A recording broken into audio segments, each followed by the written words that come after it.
Coming up, the Warriors still winless on the road, and the Celtics get a shorthanded win in Atlanta. This is Locked On Game to Game NBA.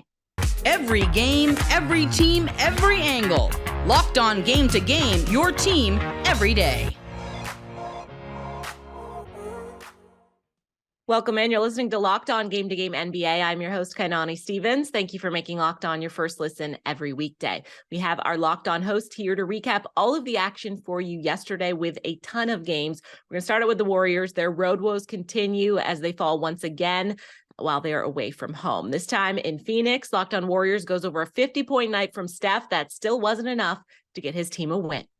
Steph Curry had a night for the ages, but it wasn't enough. I'm Cyrus Saatsaz with your Locked On Warriors, Locked On Now recap of the defending world champions remaining winless on the road, falling to 0-8 following a 130-119 loss to the Phoenix Suns at Footprint Center. The Warriors didn't lose because of Stephen Curry, who poured in 50 points, grabbed 9 rebounds, and dished out 6 assists, but a porous defense and cold defensive night from Jordan Poole, who only scored 2 points, doomed the Warriors, who fell to 6-9 on the year. Kevin Dana joins me tomorrow to break it all down, and follow the program on Twitter at Locked On Dubs.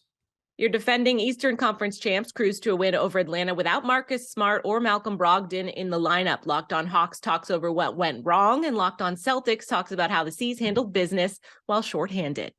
Hello, friends. My name is Brad Rowland, and the Atlanta Hawks go down by a 25-point margin at home to the Boston Celtics on this Wednesday evening. The Hawks were barraged by threes in this game. The single biggest swing in this spot was the three-point line. The Celtics made 21 threes out of 46 attempts, a 46% clip for Boston, whereas the Hawks shot 7 of 32. And quite honestly, that was pretty charitable because 2 of those makes came in absolute garbage time.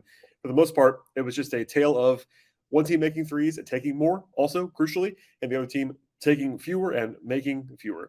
And that was, while it wasn't explaining the entire game for the Hawks, that was the biggest swing. Defensively, the Hawks were unable to really throw anything that worked against Boston in this spot, whereas the Celtics were able to at least bother the Hawks shooters enough to take advantage of the Hawks' challenging spacing concerns at this point in time. We'll have a full breakdown of the game, but certainly a nice win for Boston, 8 in a row for the Celtics. And for the Hawks, they sort of fall to 9-6 with this particular loss. We'll get into all of it and more on the Locked On Hawks podcast. The Celtics were shorthanded. Jason Tatum couldn't hit a thing, and it didn't matter because the Celtics still blew the doors off the Atlanta Hawks. I'm John Corrales from the Locked On Celtics podcast, and the story of this game was everybody besides Tatum and Brown. Tatum shot 6 of 19 and 3 of 10 from 3. 19 points was his lowest scoring night. Jaylen Brown was out with foul trouble for a lot of this. He only played 23 minutes. It was the other guys. Grant Williams shooting 4 of 7 from 3. Sam Hauser, 5 of 6 from 3. Peyton Pritchard, 4 of 6 from 3. The Celtics were 21 of 46 from 3, bombing away against the Hawks defense that just gives up a ton of these threes. The Hawks were due to get burned by the 3. They couldn't hit a thing in this one. Derek White was spectacular. He had 16 points and 10 assists, and the Celtics' 8th win in a row. Best record in the NBA. The Knicks took advantage of a jokerless Nuggets squad to get a win yesterday. Locked On Knicks goes over the team's first win in Denver in quite a while. There are almost some legal adults that have not gotten to see the Knicks win a game in Denver. That's just, for even the Knicks, a crazy streak of futility. But all over today, the Knicks get their first win in Denver since 2006. So maybe not quite adults, but sophomores or juniors in high school have not seen the Knicks win in Denver. Julius Randle, a huge part to play in it. 34 points for him, probably his best two-way effort of the entire season so far. Jalen Brunson, over 20 points, 7 assists. Great game for him as well. And the Knicks persevere despite a pretty rough game from RJ Barrett, who's apparently under the weather. So we'll talk about it more on Locked On Knicks. The Pacers topped the Hornets, but Charlotte's biggest loss of the night could be their point guard to injury once again. Locked On Pacers and Locked On Hornets talk us through everything postgame. Don't look now, but the Indiana Pacers are over 500 after taking down the Charlotte Hornets 125-113. My name's Tony East, the host of Locked On Pacers, here to break down Another Pacers win, their 4th out of their last 5 games. It was a total team effort. They got 20-point nights from Miles Turner, from Tyrese Halliburton, and from Benedict Mather in their big 3 of late, as well as Buddy Hield, 1 point shy of 20 with 19. Those guys have all been fantastic in the month of November for the Pacers, who just keep winning. This game, it didn't look like it for a while. Down for much of the second quarter. 17 lead changes in this basketball game, but for the final 5 minutes, the Pacers absolutely dominated. With 5 minutes to go, they were down 102-104, and then they go on a 21-9 run down the stretch to get it done. Jalen Smith was huge in that stretch, and everybody else stepped up and did their job to help the Pacers get their 7th win. They're 7-6, first time over 500 since February of 2021. We'll break it all down and more on the Locked On Pacers podcast. The Charlotte Hornets drop a game at home to the Indiana Pacers, but more importantly, they may have lost their all-star again. I'm Doug Branson from the Locked On Hornets podcast. This is not deja vu. LaMelo Ball sprains his left ankle again, this time going after a loose ball late in this contest. He steps on a fan's foot, turns the ankle, the same ankle that he injured in the preseason when he stepped on a player's foot. That ankle injury cost him the first 4+ weeks of this season. He had just recently returned, and now it appears we'll have to wait and see how long he will be out again. They are also missing Dennis Smith Jr., Cody Martin, and Gordon Hayward. All 3 have been big rotation pieces for the Hornets in the past or this season. So injury concerns, obviously a big story for the team. In this one, turnovers, offensive efficiency rear their ugly heads again, and they lose to the Indiana Pacers.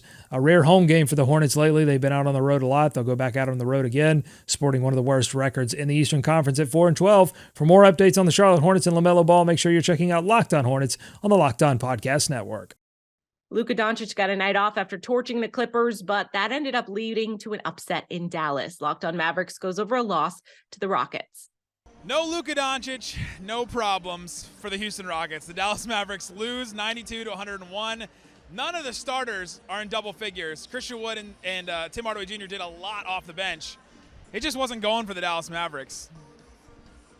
The oos was loose in Dallas. It was a Houston Rockets block party. Be sure to check out Locked On Rockets for the other side of this game. They did lose to the Houston Rockets, and it just goes to show how much this team relies on Luka Doncic. Now, Spencer Dinwiddie did play in this game. He just looked gassed from the beginning. All of his shots were short. Didn't look like he had the legs on defense. He played a lot the night before. This is the second night of a back-to-back for the Dallas Mavericks. They beat the Clippers the night before, but they just didn't have it in this game. Against a team with the worst defense in the NBA, the worst defense in the NBA, and they put up 92 points. They got to change something. They got to add somebody else. They got to change something with their offense because it's just not working when Luka isn't the best that he can be or even playing in this game. Coming up, the Cavs slide continues. This is Locked On Game to Game NBA. Today's edition of Locked On Game to Game is brought to you by LinkedIn Jobs. These days, every new potential hire can feel like a high-stakes wager for your small business. You want to be 100% certain that you have access to the best qualified candidates that are available. That's why you have to check out LinkedIn Jobs. LinkedIn Jobs helps you find the right people for your team faster and for free. I know when I'm looking for a job, I always check LinkedIn because they have some of the best places to look for any kind of opportunities that are out there. And I feel like it's a great way for hiring managers to see all of my qualifications and see whether I would be a good fit in that role. So LinkedIn Jobs helps you find the qualified candidates you want to talk to faster. Post your job for free at linkedin.com/lockedonnba. That's linkedin.com/lockedonnba to post your job for free. Terms and conditions do apply. The Cavs dropped their 5th straight game after a trip to Milwaukee on Wednesday. Locked On Bucks goes over an unlikely top scorer, and Locked On Cavs talks through another loss.